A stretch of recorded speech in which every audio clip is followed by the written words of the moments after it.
Bom, irmão, vamos então nos organizar, vamos começar, não é? Já demos aí uns 4, 5 minutos, a gente pode ir começando, o pessoal vai chegando, né? E vamos então puxando a nossa conversa.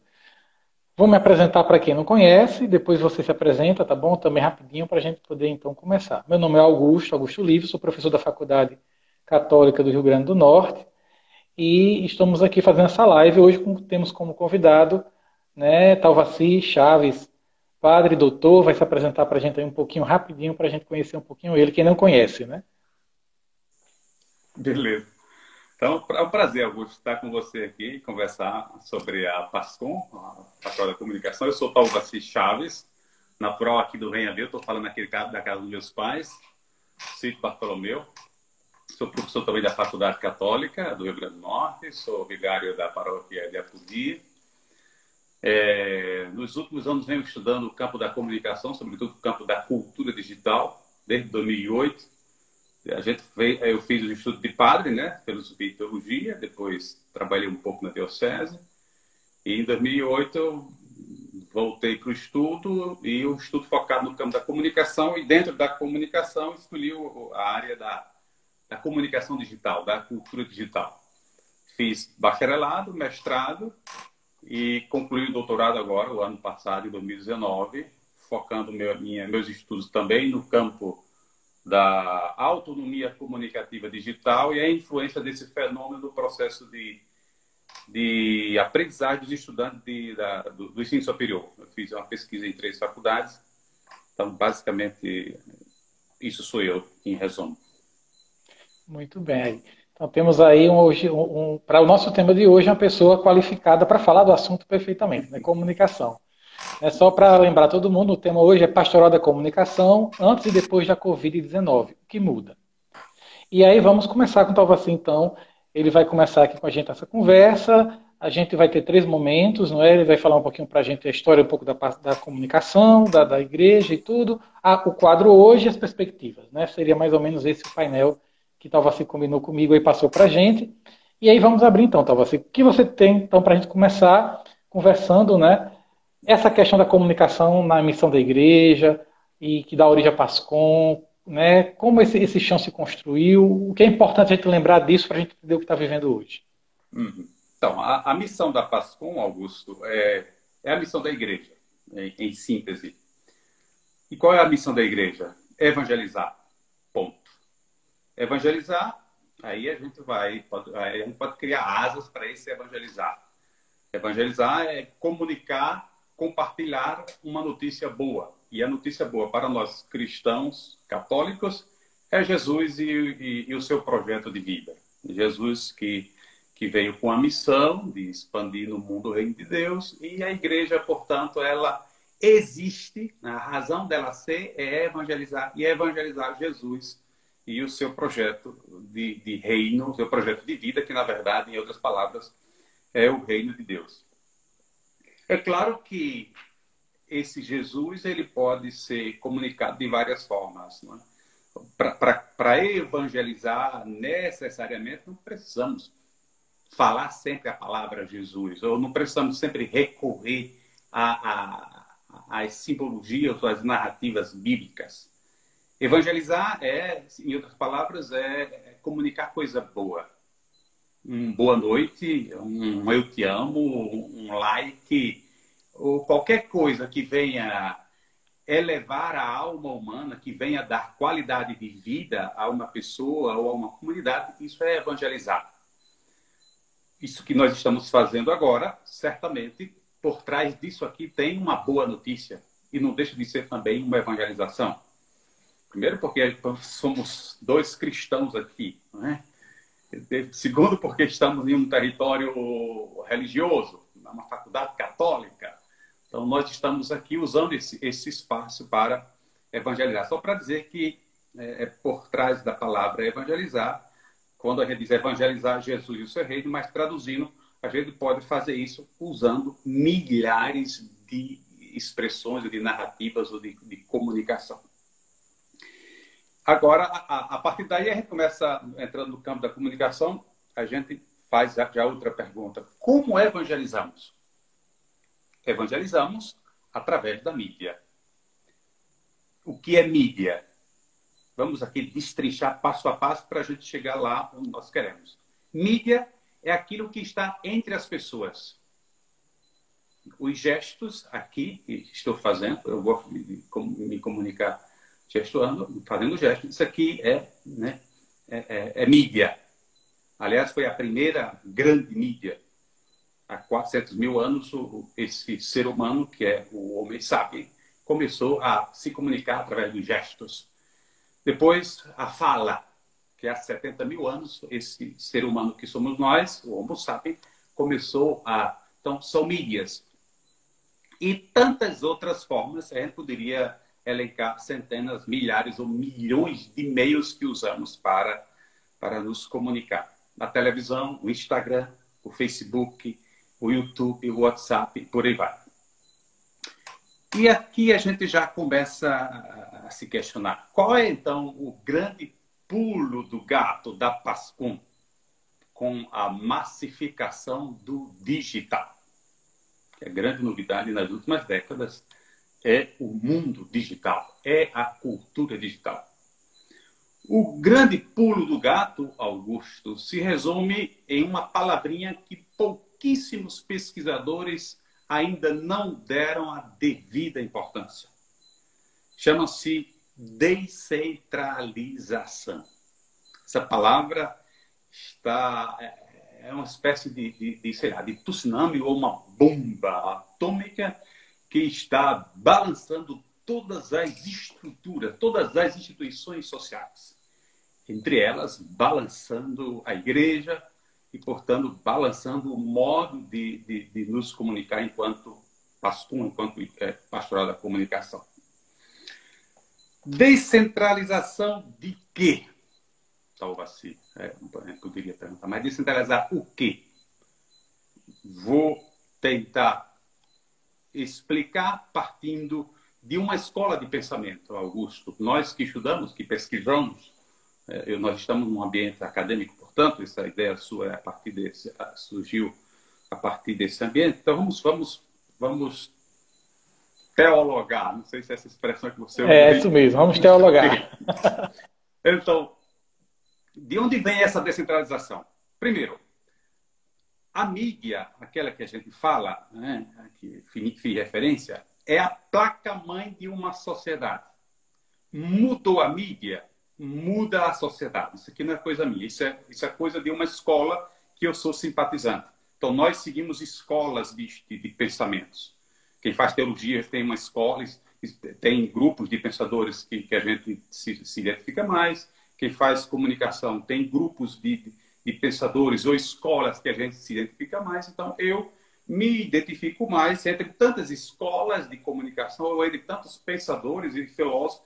Eu me identifico com a escola canadense de comunicação, ou também conhecida como a Escola de Toronto, que tem por trás vários famosos pensadores do século XX e que vem aí ver os sucessores que já estão agora no século XXI. Só para destacar, autores como Havelock, Harold Willis, McLuhan, Pierre Lévy, que é um cara nosso aqui, esteve no Brasil várias vezes, que atualmente continua entre o Canadá e a França. Então, são pensadores que dizem, todos eles comungam com a ideia de que mudou a mídia, mudou a sociedade. O homem cria a tecnologia e a tecnologia recria o ser humano, recria o homem. O homem cria a mídia e a mídia recria, modela, faz, constrói, reconstrói, forma, deforma aquilo que somos. Então, aqui já é importante entender, já é importante nós, você que está aí, ir entendendo o significado, por exemplo, da entrada da internet dentro do mundo eclesial, dentro do seu mundo, independente se é igreja ou não. Então, essas mídias, para esses pensadores, elas são uma extensão do nosso cérebro, do nosso corpo, do nosso agir. Então, as nossas instituições, elas são filhas dessas tecnologias. que é a pergunta que sempre fazemos quando estudamos, mas quem é que vem primeiro? Aquela história do ovo ou a galinha, né? No caso aqui É o velho ditado, ovo ou a galinha. E é a aí a gente... mídia ou a... Exato. Quem é que vem primeiro? É a mídia ou é a instituição? Que se a mídia é a placa-mãe, portanto, mudando a placa-mãe, mudamos a forma de viver, então nós começamos a perceber que há uma relação muito intrínseca entre os dois. Os autores, os pensadores da Escola de Toronto chegam a dizer que a mídia vem primeiro. Primeiro nós estruturamos ali as bases para a formação de uma nova cultura, de uma nova civilização. A chegada, por exemplo, da fala construiu uma nova identidade humana, uma nova cultura. Né? A fala, há 70 mil anos, ela foi inventada, nós começamos a falar, criamos tudo aquilo que nós temos hoje, de fala, de mandíbula e tal. Então, isso daqui favoreceu a criação das tribos depois, né? Depois a escrita, há 7, 10 mil anos, favoreceu o surgimento da religião, dos impérios, sobretudo das religiões monoteístas. Dizem, sobretudo essa escola, que a religião monoteísta ou as religiões monoteístas são filhas da escrita. Elas nascem em torno de livros, de Bíblia, o Alcorão, da Bíblia, nós cristãos católicos, da Bíblia nossa, sagrada, e por aí vai. Daí a importância dessas novas tecnologias para a formação de novas instituições, para a construção de novas civilizações. Então, assim, só para ver, então, se eu estou lhe acompanhando, quem está vendo também está acompanhando. Então, quer dizer que nessa escola que você está apresentando, que você também concorda que é de Toronto, a ideia mudou a mídia, o meio de comunicação, né, o meio pelo qual as pessoas se relacionam e se comunicam, muda a instituição, muda a sociedade, muda o próprio ser humano, a maneira de ser humano e de conviver. Né? À medida que o ser humano cria novas mídias, essas novas mídias também vão, de certo modo, reformatando o ser humano, e um novo ser humano, uma nova maneira de convivência humana vai surgindo. A ideia é basicamente essa, né? Um exemplo claro para seguir seu raciocínio, que é o meu, por exemplo, pegar, por exemplo, vovó e a sobrinha. Vamos pegar aqui uma pessoa com 70 anos e os nossos sobrinhos com 5 anos, com 10 anos. Você vai viver isso na pele com a sua filha daqui a 3, 4, 5 anos. A plástica cerebral da sua filha, o modo de raciocinar, de aprender, de se divertir, de ler, toda a sua ecologia cultural, o seu ambiente, o seu habitat natural, já vai sendo gestado, já vai sendo criado dentro de uma nova cultura.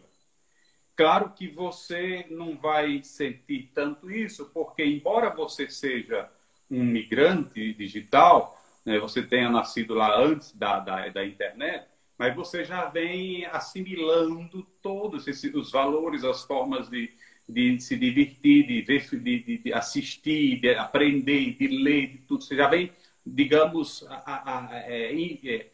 se inserindo, se imergindo dentro dessa cultura.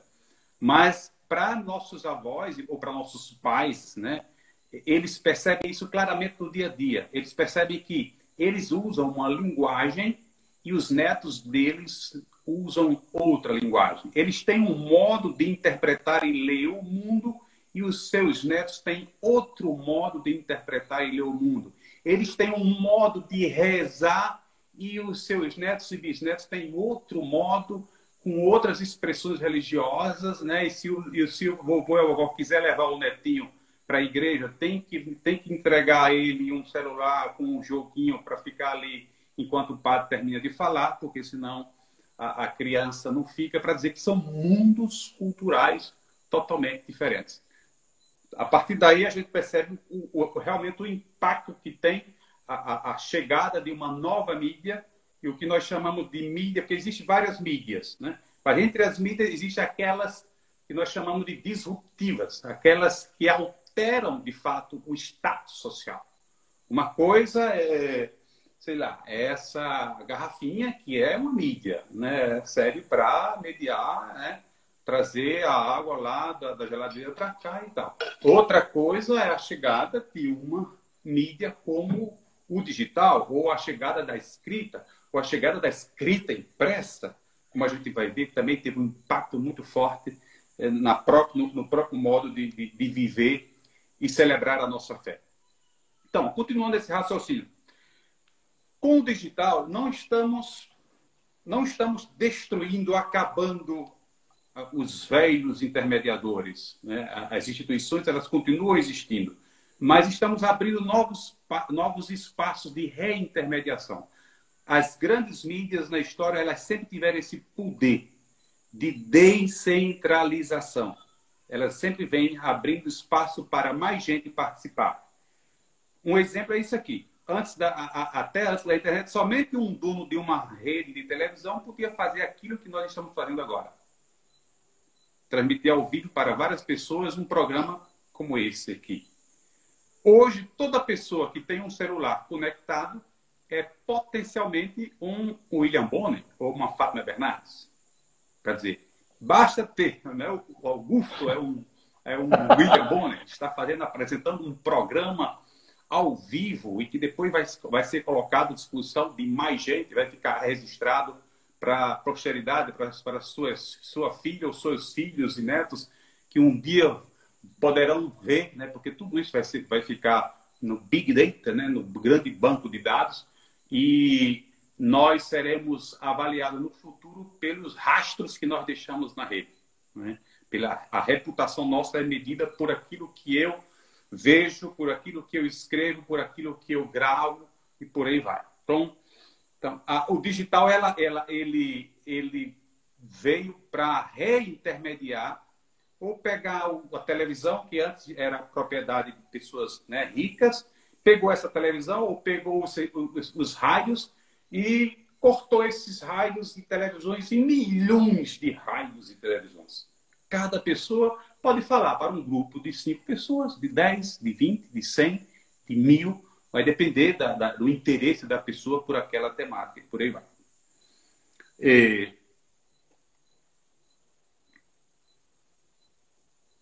É aqui, Augusto, e você que nos acompanha, que eu trabalho nos últimos...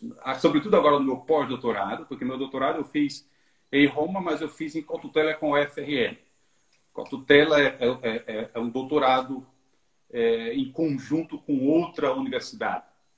E agora, no pós-doutorado, eu estou estudando a temática da descentralização, porque foi um elemento que eu descobri no resultado final do estudo de caso que eu fiz no doutorado. Então, a partir dali, descobri que tem esse fenômeno, tem esse bichinho que está corroendo a coisa, né? Tem várias metáforas para isso. Por exemplo, o guarda-roupa que a gente deixa lá e passa muito tempo sem abrir. De repente o cupim vem escondido por baixo e começa a corroer. E certo dia a gente vai abrir o guarda-roupa e vem e porta com tudo, cai tudo. Para dizer, tem uma coisa escondida aí que está inquietando muito as instituições, ou o status quo, ou a sociedade no geral. Esse bichinho chama-se descentralização. Claro que tem outros que preferem chamar de distribuição, porque nós estamos na primeira fase, nos primeiros minutos de uma grande revolução que está em processo. Na sequência aqui, nós estamos no primeiro degrau, que nós chamamos de digitalização. O segundo é a ueberização ou a uberização, são expressões que não cabe explicar. E depois a blockchainização, o blockchain, são tecnologias que estão emergindo. Nós estamos ainda nos primeiros passos de uma grande revolução que vai mexer de fato com todo mundo. Então, tem um autor que diz, que eu gosto muito, um autor do livro, o livro é Quem Está no Comando. É um livro fantástico para entender a cultura da descentralização. Ele diz o seguinte, Augusto: a descentralização ficou adormecida por milhares de anos, mas o advento da internet liberou sua força, derrubando negócios tradicionais, alterando indústrias inteiras, afetando a maneira de nos relacionarmos uns com os outros e influenciando a política mundial. Gosto muito dessa frase são dois autores americanos, porque resume um pouco aquilo que a gente começa a assistir e a ver com o advento da internet, sobretudo com a massificação da internet. O Brasil, entre os países do mundo, está bem à frente no número de pessoas conectadas. Mais de 70% da população brasileira está conectada à internet. Concretamente, a pergunta que a gente faz é: que mudança acontece na igreja e na PASCUM com a massificação do digital? Concretamente, o que é que acontece? O modelo de igreja que temos hoje é filho da mídia centralizada, da mídia de massa, dessa mídia aqui, oral, ou da escrita. São mídias que construíram, né, civilizações, que tiveram, que perduraram por milhares de anos e que tiveram sua importância e vão continuar tendo a sua importância. Então, nossas instituições, entre elas a igreja, são filhas dessa mídia centralizada. As religiões monoteístas, como dissemos no início, começam a se desenhar em torno do livro, em torno da Bíblia, portanto, a comunicação escrita. E por aí vai. Claro que com a escrita impressa no século XV, nós temos aí o início de um processo de reintermediação ou de descentralização. Papel impresso, a produção de massa de livros acelerou o protestantismo, a reforma protestante, aliás, oxigenou a passagem do mundo das trevas para o mundo da luz, a passagem do mundo medieval teocêntrico para o mundo moderno, renascentista, passagem da escravidão para o livre mercado, da monarquia para o parlamentarismo, do feudalismo para o... Então, nós temos aqui, com o papel impresso, uma oxigenação social. Os historiadores, em geral, Augusto, eles quase que ignoram ou não dão muita importância às revoluções culturais provocadas pelas mídias disruptivas. Nós, comunicadores, lemos a história, um comunicador faz a sua leitura a partir dessa hora, um sociólogo já faz a partir de outra, um teólogo certamente já faz, para dizer que nós que somos da comunicação, sobretudo nós que somos simpatizantes da Escola Canadense de Comunicação, vemos claramente essas chegadas de mídias na história e a importância ou o impacto que elas tiveram para o surgimento de novas possibilidades. Portanto, se a gente não lê essas passagens, nós vamos ter dificuldade de entender, por exemplo, o impacto do digital na comunicação pastoral nos tempos de hoje. Lutero, certamente, no século XV, foi um grande quebrador de paradigma. Começou a quebrar quando ele colocou a Bíblia na mão do povo. Antes, a Bíblia era propriedade exclusiva do alto clero. Né? Não era nem todo o clero, era do alto clero, porque do baixo clero nem lê bem o latim sabia. E Lutero foi o que ele fez, Augusto. Além de colocar a Bíblia na mão do povo, ele ensinou o povo a ler. Construiu escolas ao lado das igrejas luteranas. Hoje, a gente vai para várias vezes nos Estados Unidos, e não só nos Estados Unidos, mas as igrejas luteranas, onde tem igrejas luteranas, sempre tem escolas ao lado. Porque foi uma intuição de Lutero. Né? Se queremos... se o povo agora tem acesso à Bíblia, mas naquela época 99% do povo não sabia ler, né? É preciso saber ler, né? Vamos educar esse povo. Então, pela primeira vez na história, de forma massificada, a hierarquia da igreja está perdendo lugar para os reintermediadores digitais. Agora, de forma massificada. Com Lutero lá, ele, além de... É claro que ele abriu as portas, deu espaço para o povo, mas ele teve outro trabalho que era a questão da educação. Agora, não. Agora, a maioria do povo, embora a internet seja uma mídia nova, nasceu no final digamos, no final do século XX, mas ela foi a mídia mais rápida no acesso, né, do povo. Aqui, por exemplo, aqui em casa, a chegada da energia elétrica, coisa lá, chegou a energia elétrica coisa do século XVIII. A energia elétrica veio chegar aqui em casa no final do século XX. Em vez a internet, ela teve esse poder rápido de massificação comparada com outras tecnologias na história. Então, as instituições religiosas vão pouco a pouco perdendo o comando e o controle daquilo que antes era coisa ou era propriedade exclusiva da hierarquia, ou, sobretudo, de quem comandava e controlava o sagrado. Por quê? Porque com o digital, a Bíblia e o sagrado, e atenção, olha aqui, olha o pulo do gato. Com o digital, a Bíblia e o sacrário se desmaterializam. O sagrado de fato e de direito se torna onipresente, ubíquo, está presente na palma da mão de todo mundo. Até pouco tempo, até antes do Concílio Vaticano II, a gente sabia, eu sou depois, mas a gente leu e sabia que a Bíblia era propriedade dos padres, embora Lutero não sabe o que tinha, mas no mundo católico ainda permaneceu como propriedade exclusiva, né, do clero. O digital agora vem, de fato, massificar, dizer, não só a Bíblia, mas todo e qualquer objeto sagrado, livros, leitura, acesso a qualquer coisa, pode ser feito via toda informação, internet. não é? Toda e qualquer informação agora fica acessível. Qualquer informação está acessível a qualquer pessoa. Né? A Biblioteca do Vaticano agora está digitalizada. Tudo está digitalizado e quase tudo acessível. Né? Tem estudos feitos aí que 93% do conhecimento humano está digitalizado. Imagina só. Portanto, nós vivemos essa descentralização do conhecimento.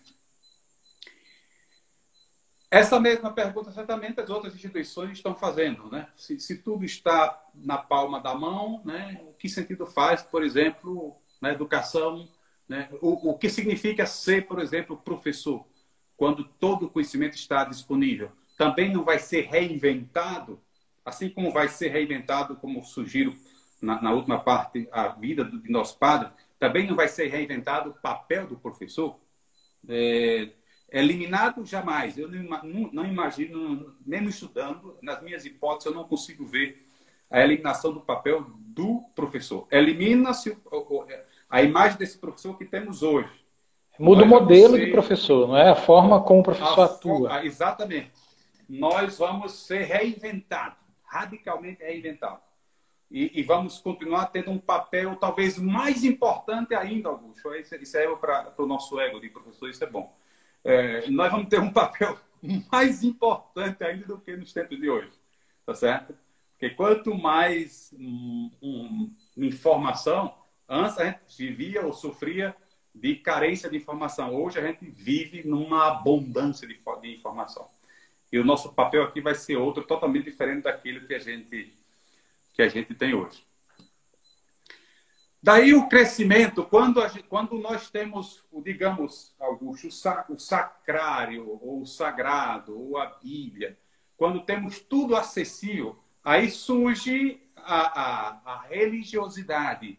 Aí surge, que é diferente de religião. Né?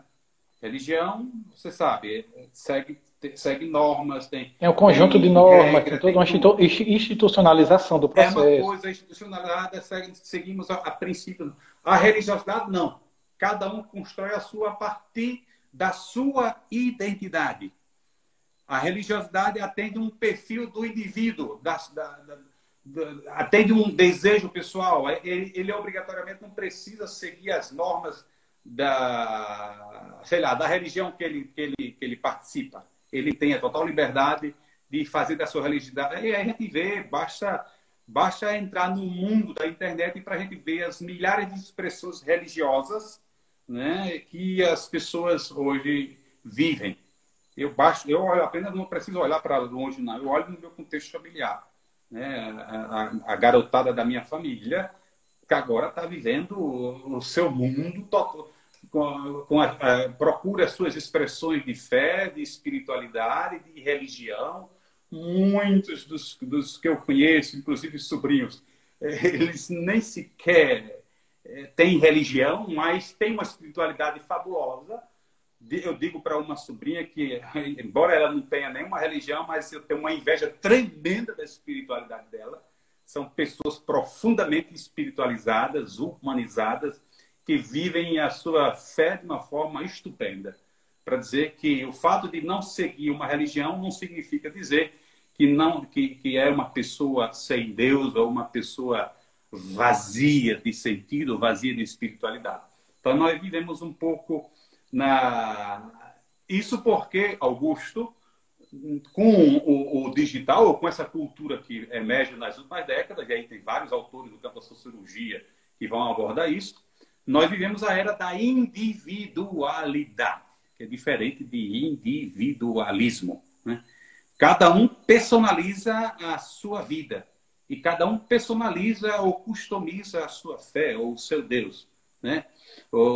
Se você observar, cada um tem uma cor, um cabelo diferente, uma cor do sapato diferente, cada um tem um celular diferente, uma capa de celular diferente, cada um tem um perfil nas redes sociais e cada um tem um perfil diferente.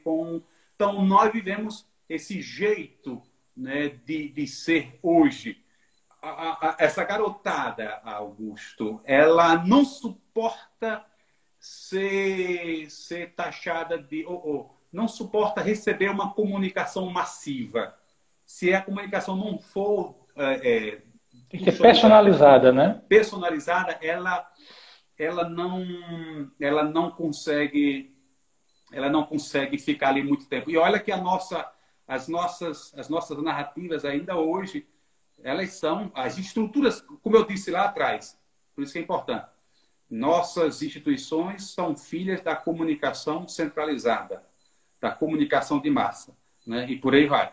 Então, isso é bom entender para a gente não se perder nessa mudança que a gente vai entrar agora, onde a PASCOM está, que é talvez uma parte importante da nossa fala, para ir para as perspectivas, para a PASCOM que vai estar surgindo nos próximos anos ou nas próximas décadas. Só para situar, Augusto, nós estamos dentro da linha de reflexão. O que é que está tendo algum feedback aí? O que é que você... O pessoal aqui está acompanhando, não é? Inclusive apareceu aqui já mais uma pergunta.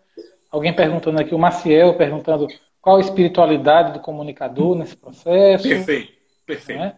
Então algumas perguntas aqui já surgindo. Ótimo, elas vão ser todas contempladas. E, assim, eu também, na verdade, tenho até uma provocação nessa linha, legal, né? Porque quando o nosso tempo está passando, e aí eu vou vendo aqui, vamos puxando.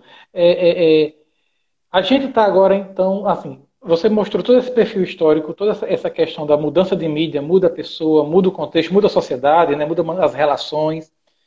E você mostrou vários processos aí na história, né? Vários momentos significativos que fizeram esse processo acontecer de mudança.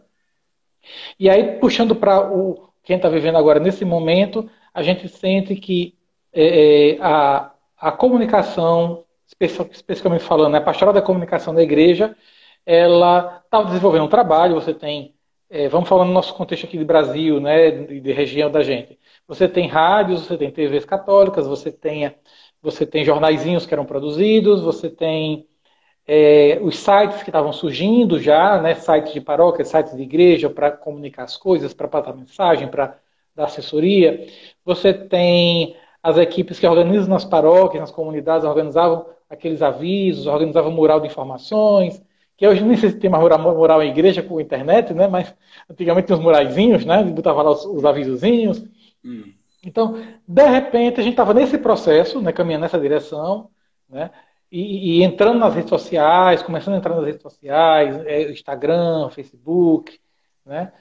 Hoje mais o Instagram, mas antes mais o Facebook.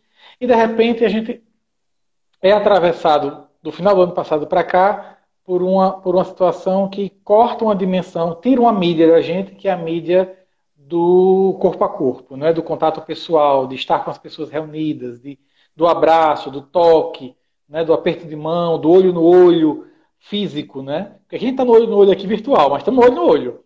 Mas olho no olho físico, né? A gente é cortado disso, isso é interrompido. E parece, né, e até foi uma das perguntas que veio, né, o pessoal mandou antes, né, e parece que agora a PASCOM, a Pastoral da Comunicação da Igreja, está sendo mais exigida, porque agora você está precisando criar outras maneiras de permanecer a relação da evangelização, o contato com as pessoas, manter a ideia de vínculo e de comunidade, né, sem reunir a comunidade na igreja, né, sem ter a reunião eclesial lá, física na igreja, para celebrar, para se encontrar, para fazer o estudo bíblico, para fazer a catequese. Né? E essa mudança, então, como a pastoral da comunicação é impactada por isso e que desafios ela vai enfrentar agora diante disso, dentro da Perfeito. missão da igreja? Augusto, a pastoral da comunicação nunca foi tão importante na história da igreja como hoje. Ela salvou a igreja no nesse período que ainda estamos vivendo de distanciamento social.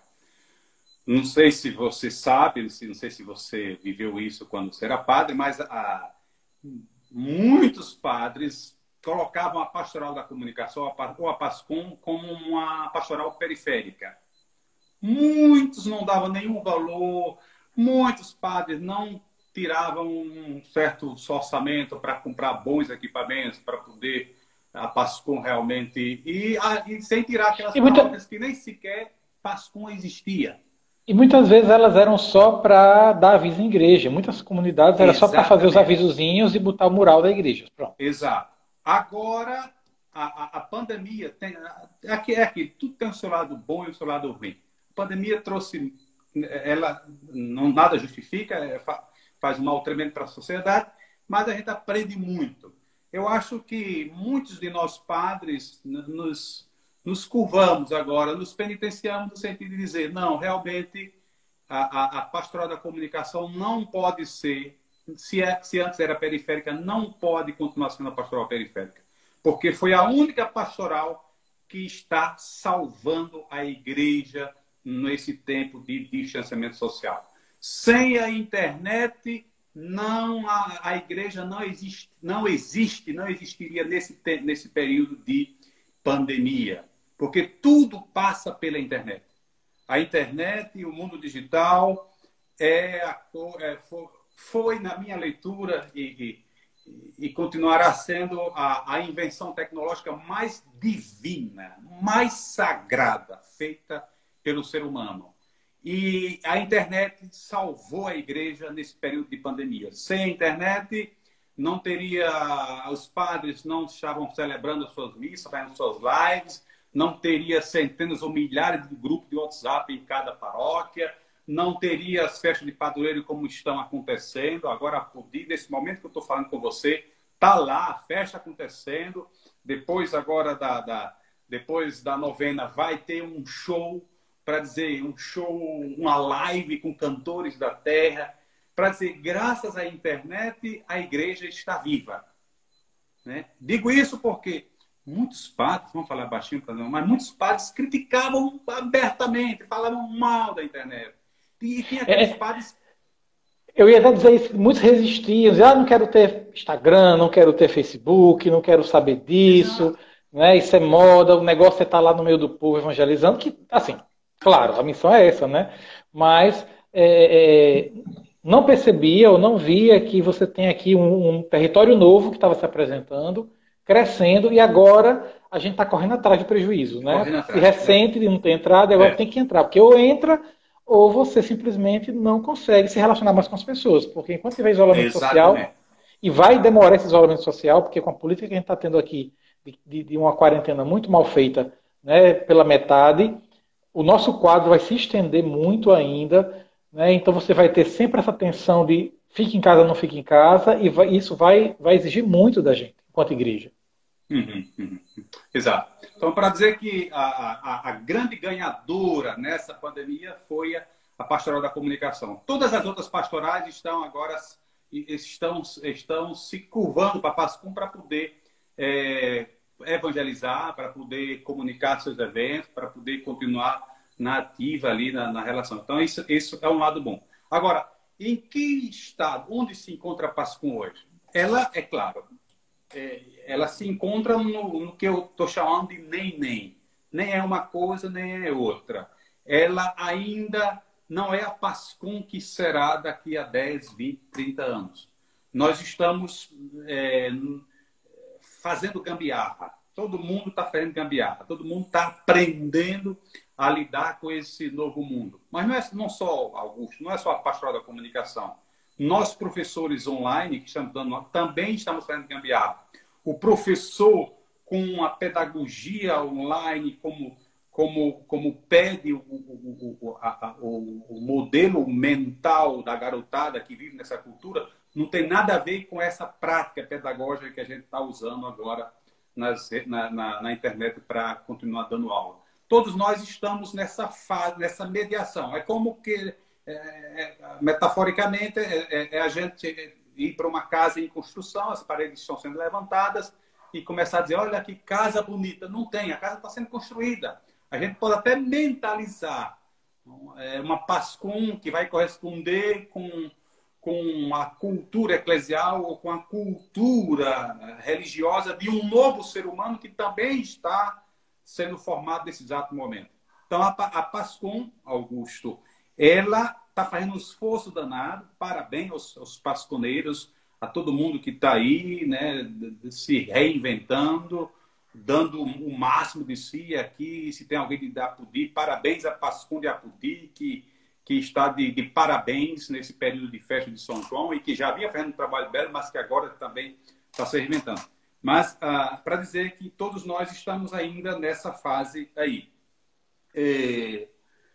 O pessoal aqui só estava assim, um breve parênteses aqui, o pessoal comentando aqui, falando que muita gente está comprando equipamento para trabalhar em casa agora, para poder melhorar a transmissão, muita gente criando canal, muita gente criando espaços novos para poder desenvolver. E nesse sentido também, a própria igreja está fazendo isso, né? Comprando equipamento, você está vendo o pessoal com câmera, comprando microfone, comprando iluminação para poder fazer transmissões de live, né? Porque eu faço aqui em casa, estou usando a luz da sala, não tenho uma luz própria. Uma hora eu vou ter que providenciar, né? Quando eu tiver condição, providenciar uma para melhorar o processo. Microfone, estou usando o microfone do fone de ouvido, porque não tem um microfonezinho, né? Porque tudo isso é custo para investir, para poder esse novo contexto. Então, estão falando aqui, né, o pessoal está lembrando aqui todo esse movimento, né? Inclusive aqui a Valéria Bucão está mandando um abraço para vocês, né? Está dizendo muito obrigado, minha querida. E você engrandece, né? Nessa live você engrandece aqui a diocese, a PASCOM da diocese. Valéria é a nossa redentora, ela é quem nos salva nesse campo da comunicação. Só para dizer que parabéns vocês aí, vocês que estão dizendo que as paróquias que estão comprando os equipamentos, comprem, invistam. O maior investimento que uma paróquia pode fazer nos tempos de hoje e para o futuro é investir em tecnologia de ponta para ser usada na pastoral da comunicação. A PASCOM não vai acabar com o fim da pandemia, ao contrário. Muito daquilo que a gente está fazendo hoje, agora, vou só citar alguns exemplos, inclusive aqui da paróquia de São Miguel. A questão dos estudos bíblicos online, uma coisa fantástica. E, sobretudo, esses padres que têm paróquias gigantes, que não podem estar numa noite em 2, 3 lugares, porque eles vão continuar pós-pandemia, vão continuar usando essas formas remotas de evangelizar. Por exemplo, outra coisa bela que o Padre Jorge está fazendo aqui são as visitas online a idosos, enfermos e especiais. Como? Os ministros da Eucaristia dos sítios articulam as casas dos enfermos e pessoas especiais ou pessoas doentes ou idosas, marcam um horário, por exemplo, na quarta pela manhã, os ministros da Eucaristia do sítio Abraão agenda 6 casas para o padre visitar. Aí os ministros que moram naquele sítio vão para a casa do enfermo com o seu smartphone. Quando chega na casa do enfermo, eles passam um zap lá para o padre que está na matriz a 15 a 20 quilômetros de distância, só para dar ideia. E o padre, por meio do WhatsApp, né, por meio do áudio, do vídeo, se comunica com aquele enfermo que está na cama, reza, faz a bênção. E Padre Jorge me contando ontem, Augusto, muitos enfermos choram, se emocionam quando vê, padre, não acredito pela primeira vez, recebo aqui na minha casa o senhor. Ou seja, mesmo pelo WhatsApp, mas essas pessoas enfermas, essas pessoas idosas, se sentem recompensadas, se sentem felizes. Ou seja, com isso, o que é que eu quero dizer com isso? Mesmo após a pandemia, muitos trabalhos no campo da comunicação vão continuar existindo para atender as necessidades pastorais daquele local. Entendeu? Por isso que investir na Pascom é o maior investimento que uma paróquia pode fazer de hoje por diante. Não ter pena mesmo. Investir tanto na formação como nas questões técnicas. Depois, o que é que a Pascom está fazendo agora, né, hoje? Os textos online, essa experiência, penso que é transversal, novena, adoração, orientação espiritual, louvores, shows religiosos, shows culturais, e um conjunto de outras atividades religiosas que a Pastoral da Comunicação está mediando. Né? Se a Pastoral da Comunicação antes já tinha esse papel de mediar, de formar, de acompanhar, né? de agregar as pastorais em torno de objetivos comuns ali, hoje, mais do que nunca, além de trabalhar na formação dos agentes de pastoral, né, tem o trabalho de acompanhar, de oferecer os instrumentos técnicos. Então, tem tudo isso. Você só uma coisa. Você diria, me ocorreu agora isso. Assim como naquele período na Idade Média, quando há uma distância entre o acesso das pessoas à vida religiosa, concretamente dizendo, né, e que, no caso, aqueles lugares, e mesmo nesse século agora, na modernidade, aqueles lugares longe, onde o padre não conseguia ir, onde ninguém conseguia ir, e que a devoção popular, as práticas devocionais populares sustentaram a fé do povo naquelas comunidades, né, mantiveram a fidelidade do povo. Assim como nesse contexto houve essa questão que sustentou a fé do povo, hoje, nesse contexto que a gente está vivendo, né, de isolamento social, você diria que justamente o trabalho da Pascom, com essas novas mídias, com esses novos meios de interação, eles agora também vão ser o meio que vão sustentar a caminhada da comunidade, já que, como naquela época não tinha o padre, mas tinha quem rezava novena, tinha as devoções, sustentavam a fé cristã do povo. Hoje seria a ação da Pascom que vai sustentando, que vai mantendo, conservando, já que a gente não consegue mais se reunir como igreja fisicamente por um tempo? Perfeito. Aquilo que disse antes, a internet está salvando a fé do povo, alimentando a fé do povo por meio das lives, por meio dos textos online, por meio das missas, as missas transmitidas pelo YouTube, pelo Facebook. E a tendência natural é isso continuar existindo. Nós vamos, e aqui já entrando para as proposições, nós vamos visualizar... É só avisar que nós temos aí, você tem mais uns 5 minutinhos para poder as proposições, que aí o tempo vai ficar bem apertadinho agora. Primeira coisa, a Pascom vai deixar de ser uma pastoral periférica para ser uma pastoral central na igreja. Por quê? Primeiro, porque teremos uma igreja cada vez mais online. Uma igreja com um pé no digital e um pé no presencial, no físico. Esses dois mundos vão continuar existindo dentro da igreja. Antes, quando a gente falava sei lá, quando nos estudos dizia Deus se fez bit, que é até o Bartolotto, que é um grande pesquisador nosso, é um livro que ele publicou. Quando a gente falava que Deus se fez digital, ou o verbo se fez digital, o povo se espantava. Hoje, o povo não se espanta mais, porque, de fato, se a gente quer Deus hoje transmitido ou pela religião, a única forma de ver esse Deus é por meio de bit, é por meio do digital. Claro que as resistências vão continuar existindo, padres vão continuar resistindo a esses modelos novos de interação, né? de participação. Mas eu acredito que os próprios leigos vão exigir uma presença mais descentralizada do acesso ao sagrado. Isso aí vai ser uma cobrança maior. Meios temos. Agora, não sei se a igreja vai estar aberta para descentralizar esse acesso que ainda está muito focado, Augusto, no padre, por exemplo.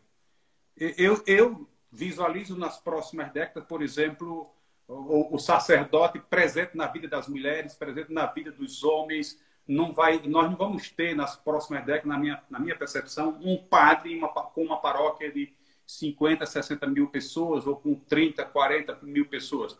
Nós vamos ter, a igreja vai se reinventar para essa presença do sagrado estar, de fato, presente nas comunidades.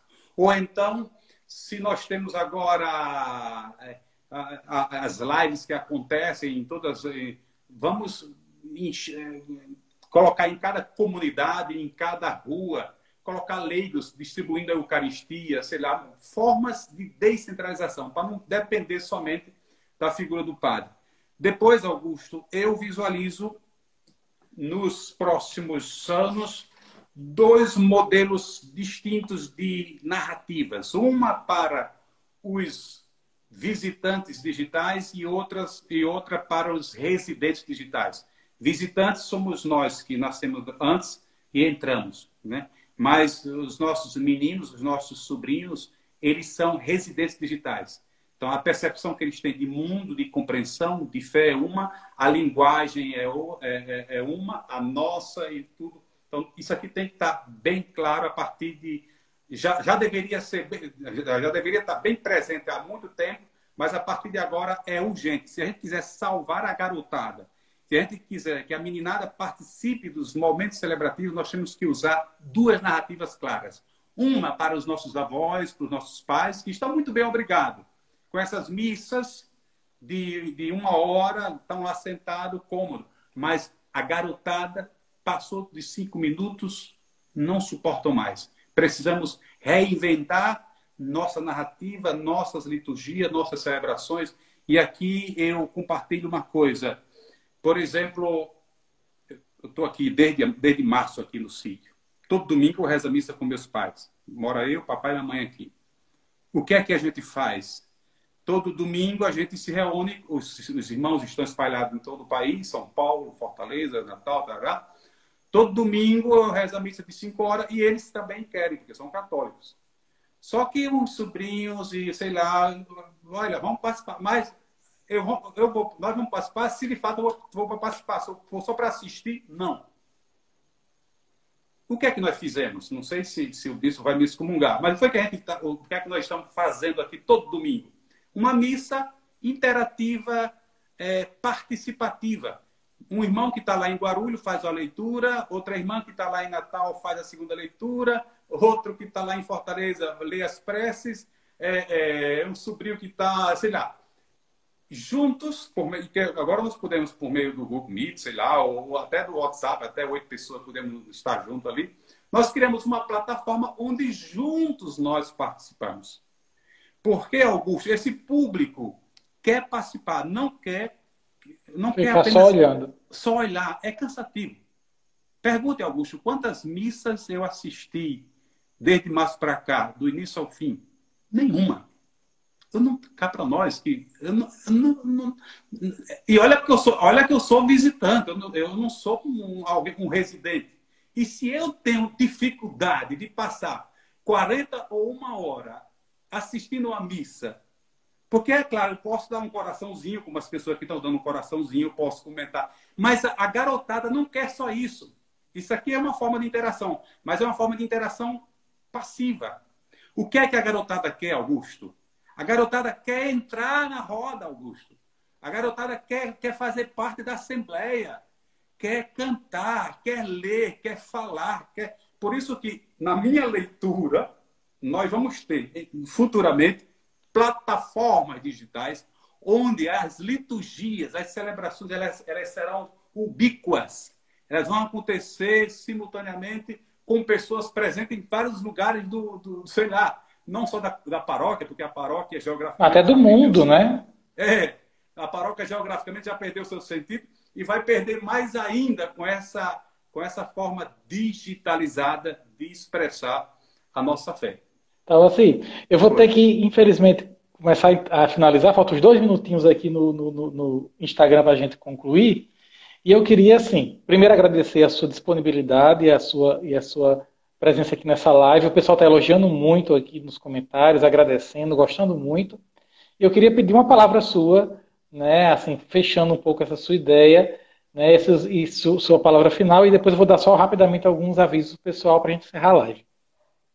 Augusto, olha, pena que o tempo foi pouco, mas só para dizer que eu sempre aprendo muito quando estou preparando, por exemplo, uma fala como essa. Eu creio, espero que tenhamos mais outras oportunidades. Eu sou um inquieto digital. Eu estou com um grupo de 150 professores fazendo um curso tremendo de um mês. Vamos concluir agora sexta-feira. Estamos aprendendo muito. Eu acho que o tempo que estamos vivendo, sobretudo de distanciamento social, é um tempo de crescimento humano, crescimento espiritual, de leveza, de alma, de abrir, de quebrar paradigmas, de abrirmos para o mundo novo. E eu creio que isso que você está fazendo aqui com essas lives certamente vai estar ajudando muita gente, sobretudo a esse sujeito que está falando com você. Muitíssimo obrigado, parabéns por essa iniciativa. Obrigado a você. Tem 10 segundos aqui, eu quero agradecer a todo mundo. Vai ficar salvo aqui a live, tá bom? Depois vocês podem acompanhar. Obrigado e até a próxima.